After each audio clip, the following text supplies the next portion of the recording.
ಕಾವ್ಯ ಅನ್ನುವಂಥದ್ದು ಅನಂತವಾದದ್ದು.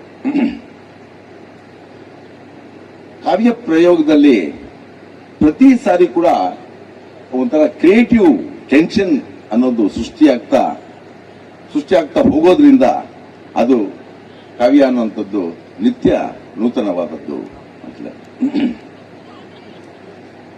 ಈ ಸ್ಟೇಟ್ಮೆಂಟ್ಸು ಅಥವಾ ಡಿಸ್ಕ್ರಿಪ್ಷನ್ಸ್ ಅಂತ ನೀವು ಕಾವ್ಯದಲ್ಲಿ ಬರೆದು ಏನು ಓದ್ತೀರಿ, ಸೊ ಅದ್ರ ಬದಲು ಲೇಖನನೇ ಬರಿಬಹುದು.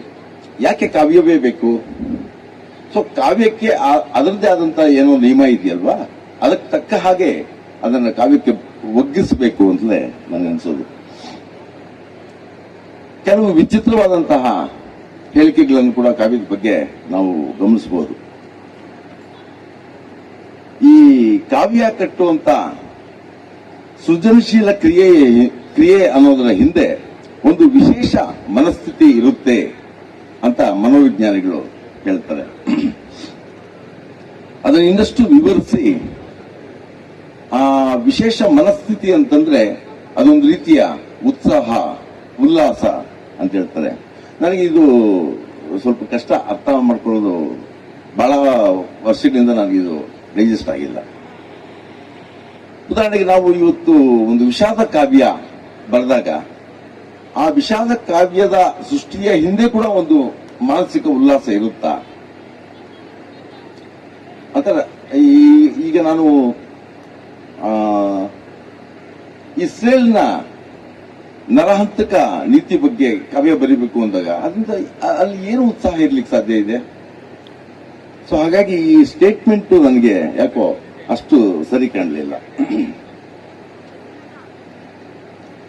ಯಾವುದೇ ರೀತಿಯ ತಲ್ಲಣದಲ್ಲಿ ಕಾವ್ಯ ಹುಟ್ಟಿದ್ರು ಕೂಡ ಅದು ಹುಟ್ಟುವ ಮತ್ತು ತಲುಪುವಂತಹ ಎರಡೂ ತುದಿಗಳಲ್ಲೂ ಒಟ್ಟಾರೆಯಾಗಿ ಒಂದು ನೈತಿಕತೆ ಅನ್ನೋದಿರಬೇಕು, ಜೀವದನಿ ಕೇಳಿಸೋ ಹಾಗಿರ್ಬೇಕು ಅಂತ ಅನ್ಸುತ್ತೆ. ಇದು ವ್ಯಾಖ್ಯಾನ ಅಲ್ಲ, ಕೇವಲ ಒಂದು ಸಾಮಾನ್ಯ ವಿವೇಕದ ಗ್ರಹಿಕೆ ಅಂತಲೇ ನಾನು ತಿಳ್ಕೊಂಡಿದ್ದೀನಿ.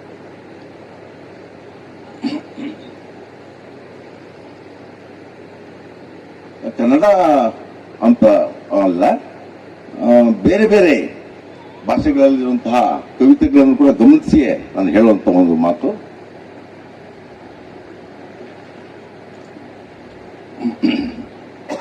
ಅದೇನು ಅಂದ್ರೆ,